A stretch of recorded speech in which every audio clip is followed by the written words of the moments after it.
Isang buwan at 3 linggo pa lang ako. Oo. Pagkatapos magsasalita na itong babaeng ito. Magsasalita yung sinasabi mong Mr. DBD. Oo. Ang gagaling naman ninyo. Di ba? Opo. O sabihin ko, halimbawa, ikaw, kung nakikinig ka, itong babaeng broadcaster ito, Opo. kumakain ka halimbawa, kapag sasabay mo bang, mahirap na lang talaga, ano, baka kung ano pa yung masabi ko sa kanya. Eh, baka mabualan po yun. Baka mabulunan ka eh. Oo. Ha? Na kaya kayo naisara dahil sa pagkukulang ng inyong network. Subukan mo akong imbitahan. Subukan mo. Yan. Oh, ngayon, ayaw mo akong maimbitahan, tumigil ka. Finish already. Bumaha ng pondo sa Maynila, bumaha pa rin sa Maynila. Pag ordinaryong taong nagpursige, makaipon, papayos ang bahay, kumukuha ng Dadagan ang Balita News Update.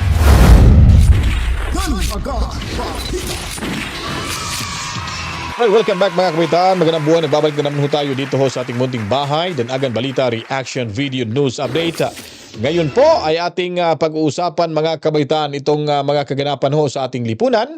Kung saan po ang itong pagdinig na ito sa Senado, itong Ghost Flood Control Projects. At binanatan muli ni Senador Marcoleta itong si Karen Davila mga kabitaan, kung saan po ay pinunan niya naman ito. DPWH ng di umano ang binanata ni Marcoleta mga kabalitaan, kaya sumagot siya dito at muling binigwasan niya ang broadcaster na si Karen Davila. At dito ho, si Mayor Isko Moreno ay kanya hong pinapakita sa publiko kung gaano ho talaga kasayang yung pondo, budget ho ng kanilang flood control projects diyan sa Maynila na tumataginting lamang ng 14 billion pesos mahigit.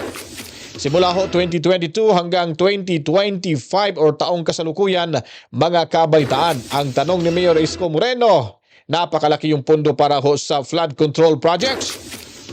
Binaha ho sila ng pondo, pero binaha pa rin ho ang Maynila mga kabalitaan. Hindi na tayo magtatagal. Heto ho, panoorin natin muna si Senador Marcoleta. Naku. Ngayon lang, alam na ninyo eh. Oho. Ay isip-isipin mo itong mga tumutulig sa, kauumpisa ko lang dyan eh. Unang araw niya pangalan sa hearing, Sen eh. Ako, bilangin po ninyo bilang senador, wala pa po akong 2 buwan. 1 buwan at 3 linggo pa lang ako. Oo. Pagkatapos magsasalita na itong babaeng ito, magsasalita yung sinasabi mong Mr. DBD. Oo. Ang gagaling naman ninyo. Tumakbo nga kayo sa politiko kung mananalo kayo.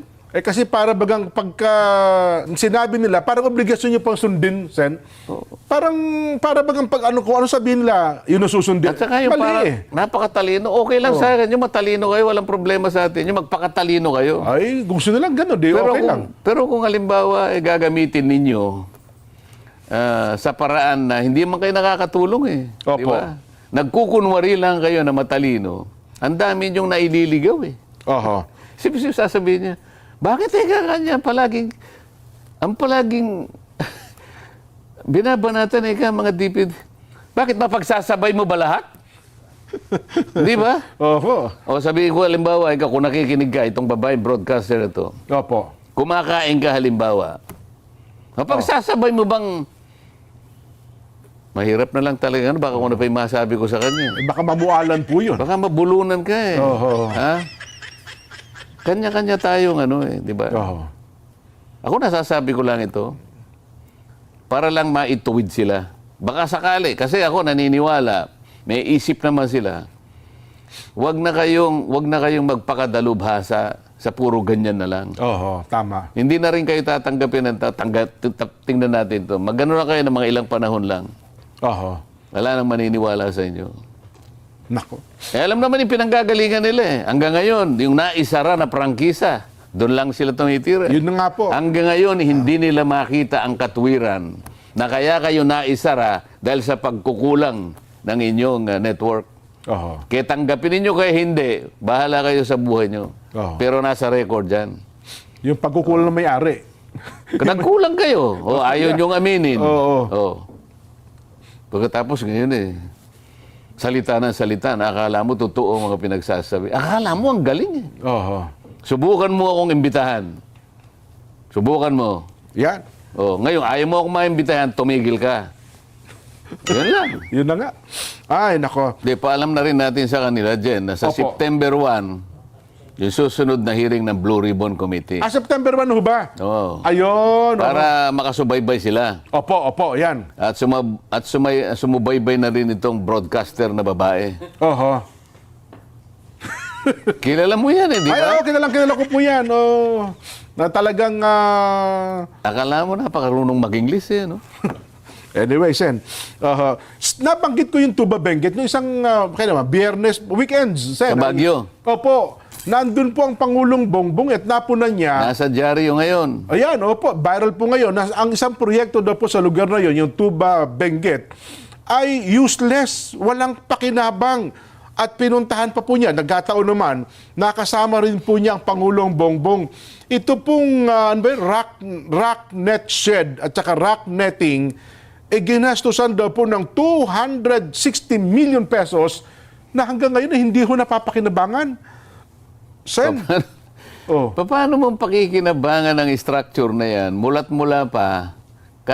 Ito, matagal na nating dinidiscuss ito. Opo. Ang mga bahagi ng ating mga lansangan, yung mga major highways, no? Oho. Ay may bahagi diyan na kung tawagin ay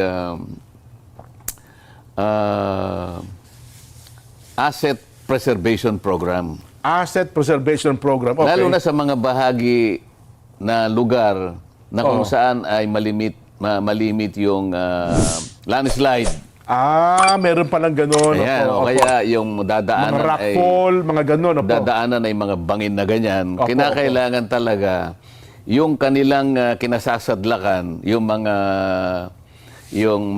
magkakaroon ng yung mga slopes nila. Opo. Merong tinatawag na slopes protection. Slopes. Yes po, oo. Meron ding road slips, meron mga road slips, Opo. slopes protection at saka yung landslide. Yan. Pangkaraniwan sa ganyan, dahil nga masyadong peligroso, mga bangin yan eh. Opo. Buhay talaga ang nakataya dyan. Merong memorandum ang DPWH na talagang mahigpit ang specification yan. Ang okay. pinagagamit yan, dalawa lang eh. Kasi mapanganib nga po yun. Mapanganib, okay. Pagka pinag-uusapan yung mga road slips, Opo. slopes protection at saka yung landslide na yan, ang mahigpit na specification, yung tinatawag nilang ASTO, European ito. ASTO. ASTO, A-S-T-H-O. Okay. Pagka Opo. American Standard, ang gagamitin nila ay yung ASTM. Okay, opo. ASTM. Alin man sa dalawa na yon? Mahigpit yon. Mm-hmm. Kaya pati yung rock netting na gagamitin, talagang yung genuine talaga yon. At yung pagkakabitan yun, magkakaroon ng boring. Opo, ibabaon sa bato ata yun. Merong boring na vertical, merong horizontal. May kanya-kanyang layo yan. Halimbawa, pinag-uusapan 6 na metro o 5 metro. Ang pagitan. Horizontal yun, halimbawa. Meron naman vertical, meron din. Aha. Pagkatapos yung rocknet na yan, talagang ASTM or ASTO specification. So yung dalawa lang yun po ang required. Yung pinapayagan. rocknet na yun, talagang matibay yun. Yan ang sasagka lahat sa mga na yan. Matibay talaga yun. Lalaglag na bato. Ang nangyayari, para makatipid, Oo. para ngayon makapangurakot at talagang lulustay ng pera ng bayan. Magbibidding lalagay sa bidding. Opo. Specified. ASTO specification rocknet. Talagang So nakasulat po yun, letter po. letra por letra, ASTO Opo. talaga Oho. Hindi ka naman mananalo pag hindi ka pipirma na ASTO talaga yun. Kaya Tama po, ASTM. oo. Bibili ngayon, hindi ASTO, bibili sa China. Yung sa halip na ASTO tsaka yung Oo, bibili sa... Isipin mo, 3 buwan pa lang kalawang na yun. Paano nga hawak doon sa mga substandard boulders ang pala. hawakan yan? Oo. Ilang bilyon ang ginagastan yan? Nako. Asset Preservation Program. Oho. Ilang bilyon. Yearly, sa GAA palaging meron yan. Para proteksyonan. Para ang gamit ng kalsada natin, matagal. At matibay sila. Oho. Tingnan mo yung pinakita mo ngayon kanina. Yun kasi Yung rocknet na nilagay, Opo. parang sapot ng gagamba. Nako. Spiderweb. Di pagka lumaglag ng bato doon, kaya pala ang sabi, nangangalaglag daw po yung bato sa... Mangangalaglag talaga kasi Mapanganib pala. ilang buhay ang masasawi dyan. Nako. Para lamang sila magkamal ng salapi sa paraan. Oho. Nakatiwalian. Kaya pala ilang bagyo lang daw mula nung July, gumuho na po, hindi rin madaanan pala yung... Guguhot-gugu. Isip-isipin mo, yung bakal na ipapasok mo horizontally, Oho. o sinasabi niya 5 meters, o 2 meters lang. Oho. Ano gagawin nun? Nako. Paano tatagal yun? Hindi nga po tatagal yan. Ay, Sen, ito na. Doon sa atin hong mga kababayan. Pero, ang tanong ho natin siyempre, siguro baka sabihin nila, sa unang araw, tapos nabanggit nyo na nga, September 1. Pero, siguro, tinataya ng marami mayroon ba talagang mangyayari dito? Kasi marami na pong nangyaring investigation sa Senado. Yung nga po isa, nag-privilege speech din. Napansin din daw ng marami. Marami daw po dyan mga nag-privilege speech. Mahigit 10 taon na. Pero sa halip daw po, malabanan ng korupsyon, malabanan ng kung ano-ano, lumala daw po ng husto. Sen Ako nga, ang pakiusap ko lang, Opo. kasi wala pa akong 2 buwan sa Senado, Jen. Opo. Alam nyo naman na binibilang-bilang ko nga 1 buwan at halos 3 linggo pa lang ako. Magdadalawang buwan pa lang pala. Ngayon, kayo nang humatol kung ano ang aking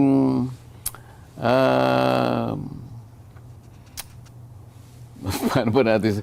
Ano ba ang aking performance itong 1 buwan at halos 3 linggo? Oo. Siyempre, susukatin mo naman doon sa kahit papano. May nangyari namang, halimbawa, dinispose natin yung isang usapin na talagang nagbibigay naman ng napakalaking pag-aalala sa maraming mamamayan. Opo. Nagampanan ba natin o hindi? Ganun sana. Ang gusto ko sana ay kahit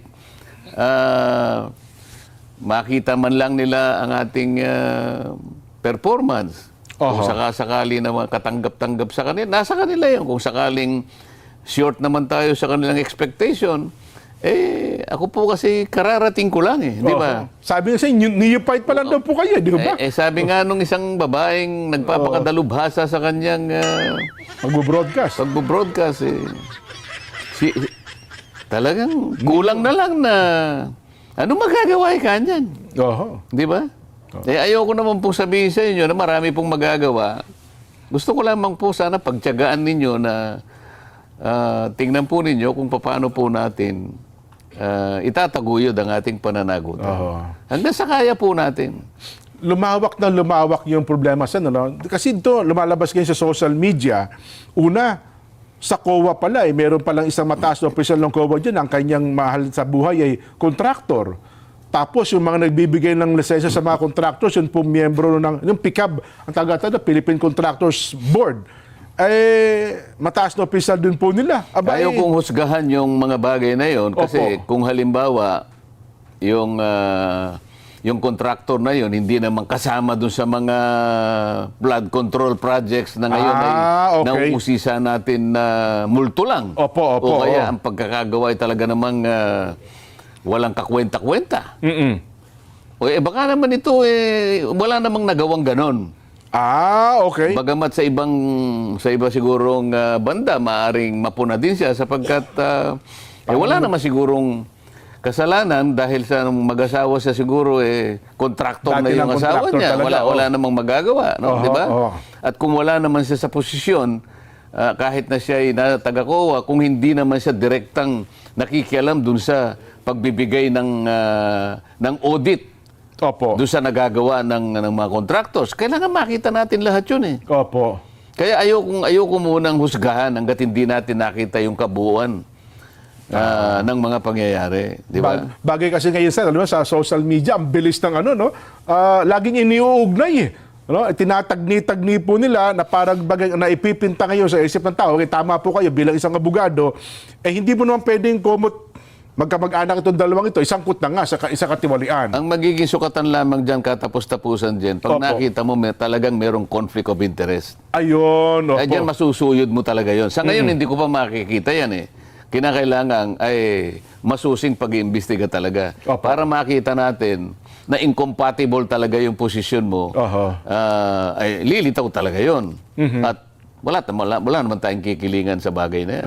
Pero ganun sir, tayo yung palang pick-up, ang isa requirements nila para maging member ka pala ng board, dapat dati kang contractor, parang ganun, sabihin dati ka nagtatrabaho sa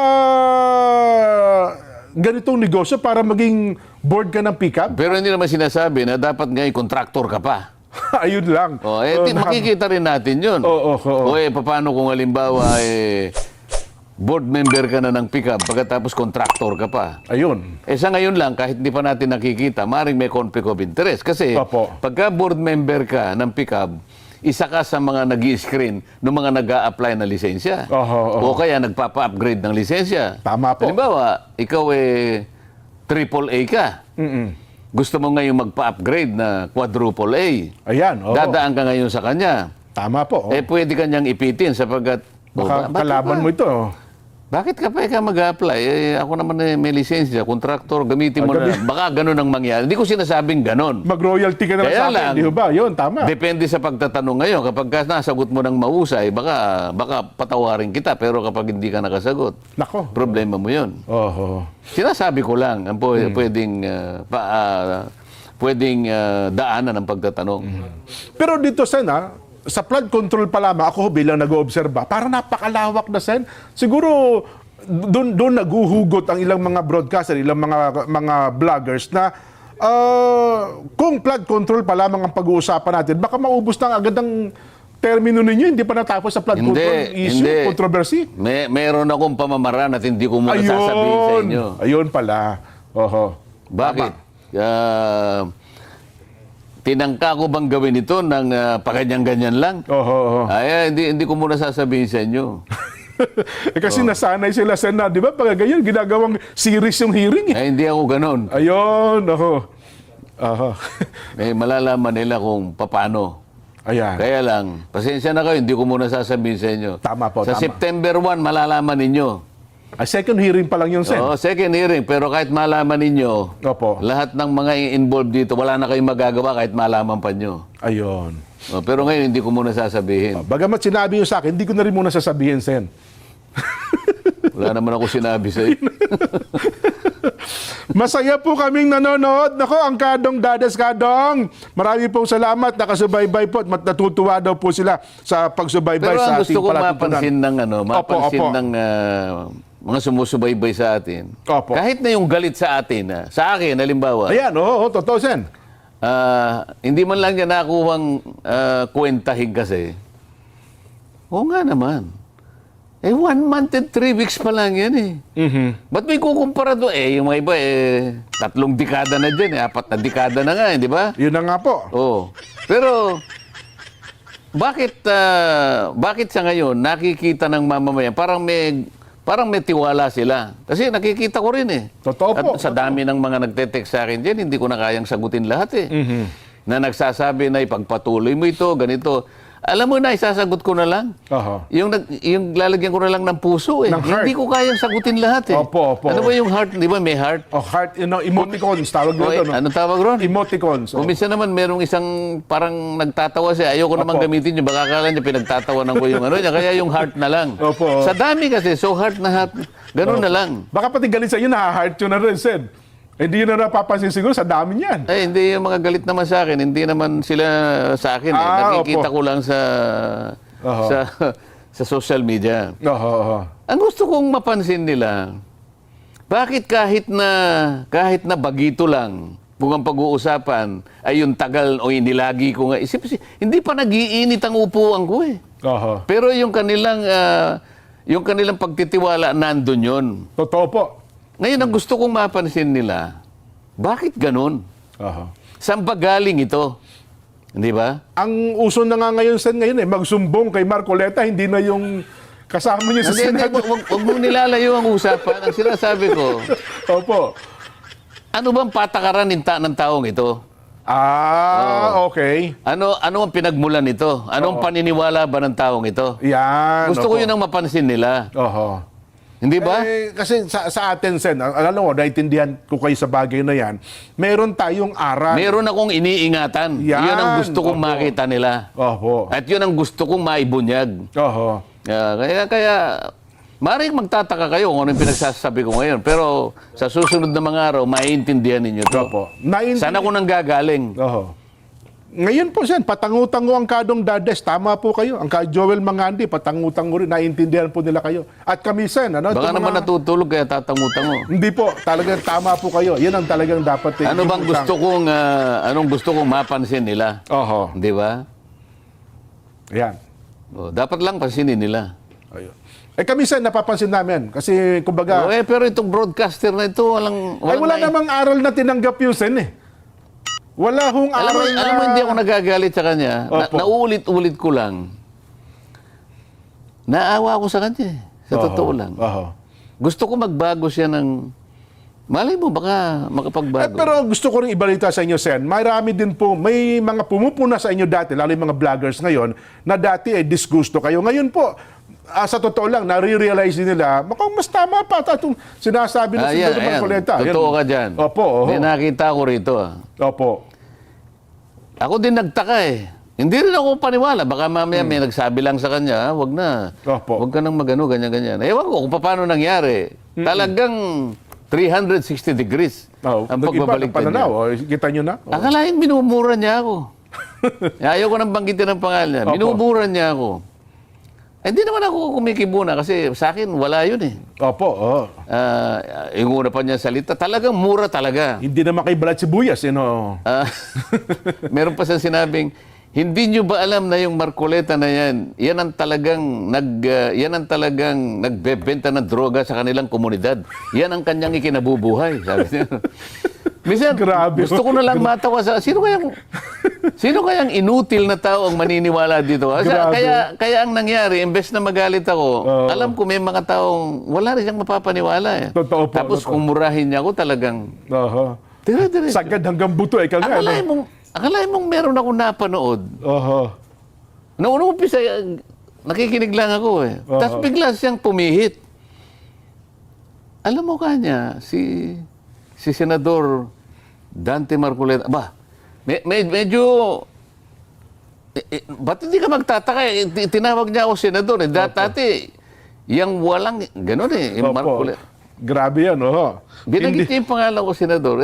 Pinakinggan ko ngayon. Teka muna, parang may pagbabago. Opo. Tapos sabi niya, nung mapakinggan ko siya, sabi niya, dyan sa Blue Ribbon, akalain mo kanyang, alam po ninyo kanya, galit na galit ako sa tao na yan. Ha? Inulit niya uli. Totoo po, oho. Pero nung nakikinig ako sa kanya, sabi niya, hindi ko napansin ang sarili ko. Ngumingiti na pala ako. Nangingiti na raw siya, oh.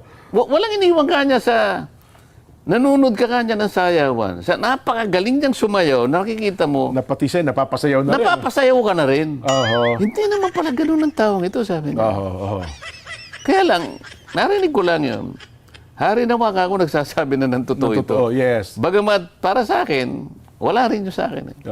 Diba, ngayon sabi ko nga, Sen, hindi lang siya, marami pa may mga dati din po, talagang pumupuna at below the belt nga mga salita eh. Pero ngayon siguro nare-realize nila na tama din naman pala. At saka kayo po hindi kayo tumitingin sa isang partikular na politiko o tao, kundi doon tayo lagi sa kung ano lang ang totoo. Matagal na natin sinasabi yan, Sen. Di Kung ba? ano ang totoo, sinasabi ko nga sa kanila, walang personalan po ito. Titimbangin po natin ang mga ebidensya na makakalap natin.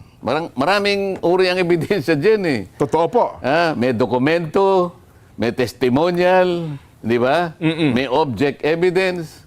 Yung object evidence, yung pupunta, talagang wala eh. Yeah. Multo talaga eh. Ang pinakamabutit, pinakamagandang ebidensya kasi, yung object evidence. Object evidence ang tawag. Evidence na talagang kitang-kita ng sarili mong mata. Oho. Yan ang gagamitin natin.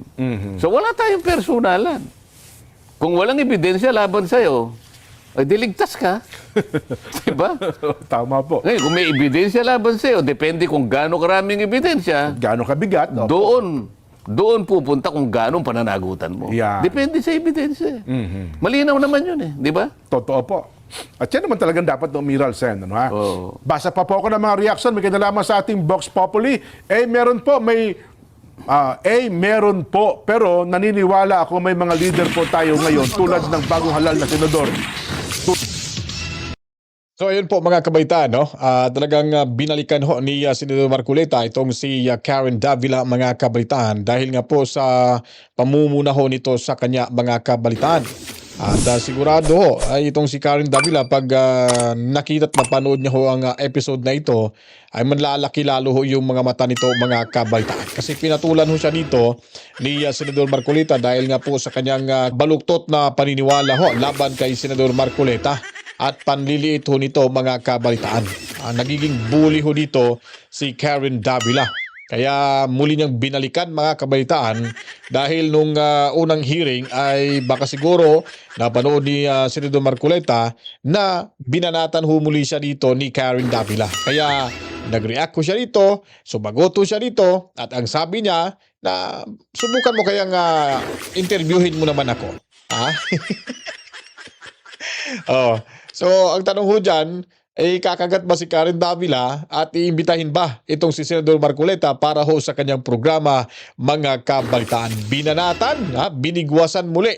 Kasi nga po mga kabalitaan, itong si Karen Davila, nagmamarunong ho talaga ito. Akala mo kung sino ng matalino, makapag-English lang, akala mo, alam niya na lahat yung batas at tubod-tubito masyado itong si Karen Davila, mga kabalitaan.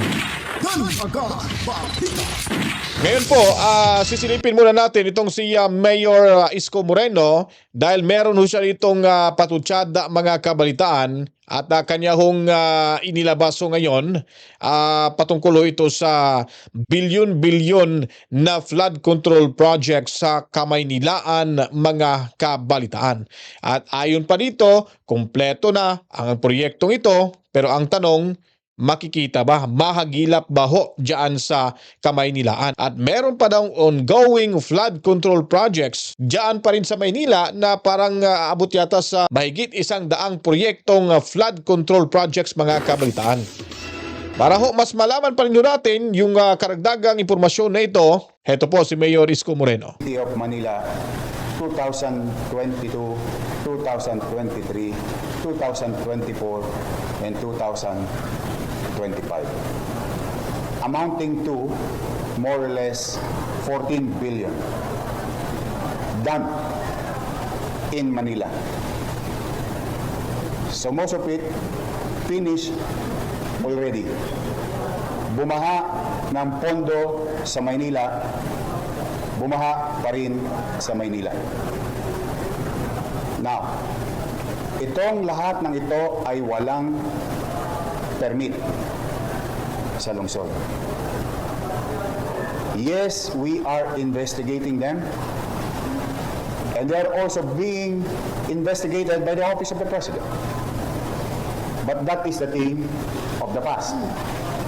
Sad to say, ulitin ko, bumaha ng pondo sa flood control sa Maynila, amounting to 14 billion, and yet the people of Manila and those people studying, working, doing business, going in and out of Manila continue to suffer with the flooding.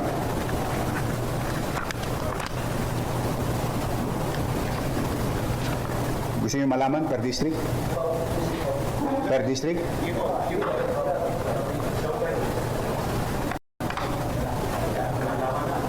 Ginala.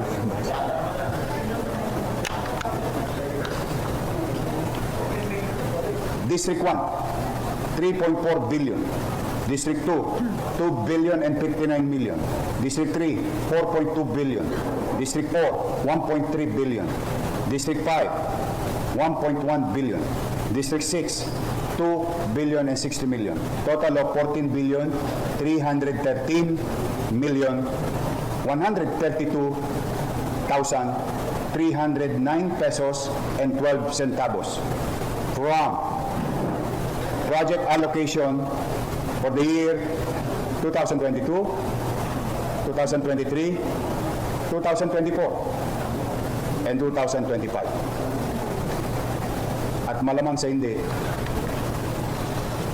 kulang pa yan. Kasi Ang lahat ng ito ay kinuha lang namin sa website ng Pangulo.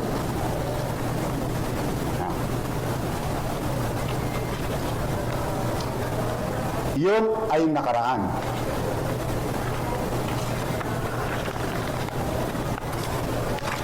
Ngayon may bago pa. 112 new ongoing projects without permit, without paying regulatory fees for the local government of Manila, particularly contractor's tax. Pag ordinaryong tao, nag-a-apply ng demolition permit. Pag ordinaryong tao nagpursige, makaipon, papayos ang bahay, kumukuha ng building permit. And they pay regulatory fees, like what you call contractor's tax under the Manila Tax Ordinance. These are ongoing. We'll send you a copy of this. And yung mga binanggit ni Pangulo, na mga kumpanyang paborito, nandito rin. Ayun ang umusga. Ang ibig sabihin lang ho dito mga kabaitan, kaya ho ipinapakita dito ni Yorme Moreno mga kabaitan, dahil nga po sa mahigit 14 billion na budget para ho sa kanilang flood control projects na binaha ho ng napakalaking halaga. Subalit binaha pa rin ho ito mga kabalitaan. Yun po yung mensahe. So ibig sabihin nun, parang tinatanong na dito, anyari ho sa proyektong ito. Ba't binabaha pa rin ho yung Maynila na meron naman pala itong 14 billion pesos na halaga ho ng kanilang or budget ng para ho sa kanilang flood control projects. At siguro, hindi niya alam ito dahil wala itong mga building permit, barangay clearance at kahit ano-ano pang mga dokumento na kinakailangan ho makumply bago nila masisimulan ang paggawa ho ng flood control projects sa kanilang lugar. Kung hindi ho ito lumabas sa website ni Bonget, malamang hindi rin ito nalalaman ho ng City of Maynila sa liderato ni Mayor Isko Moreno mga kabalitaan. Pakaabangan ho natin kung matuloy ho ang Setyembre 1 para sa pangalawang pagkakataon sa pagdinig ho ng guni-guning flood control projects sa pangunguna ho mga kabaitaan ni Chairperson Blue Ribbon Committee Senador Rodante Marcoleta mga kabalitaan. Dahil may bali-balita ho na parang nagkaroon yata ng conflict sa schedule sa isang hearing, baka ho i-move ho ito sa ibang araw. Kaya pinapaalalahanan ko lang muna kayo, baka hindi nyo mapanood sa Setyembre 1, baka sa susunod na mga araw ito mga kabitan. Kung nagustuhan nyo po ito ating video presentation, huwag kalimutan po paliguan ng maraming likes, buhusan ng maraming komento, reaksyon, opinion, suhestyon, at i-share nyo rin po ito mga kabitan para ho malaman ng karamihan kung ano pang mga kaganapan sa ating lipunan. Bago tayo magtapos mga kabaitaan sa mga bagong salta, huwag kalimutan, subscribe na agad kayo. At the same time ho, buksan nyo na rin po yung ating notification bell. Maraming salamat sa mga bagong dumagdag ho sa ating mga tumatambay dito sa ating munting bahay. At pasasalamatan din natin ang ating mga kapatid dyan sa The Hague, Netherlands. Mga kababayan ho natin na laging nakabantay kay Tatay Digong Duterte. Assalamualaikum sa inyong lahat, sa ating mga kapatid na Muslim. Maraming salamat. Masalam.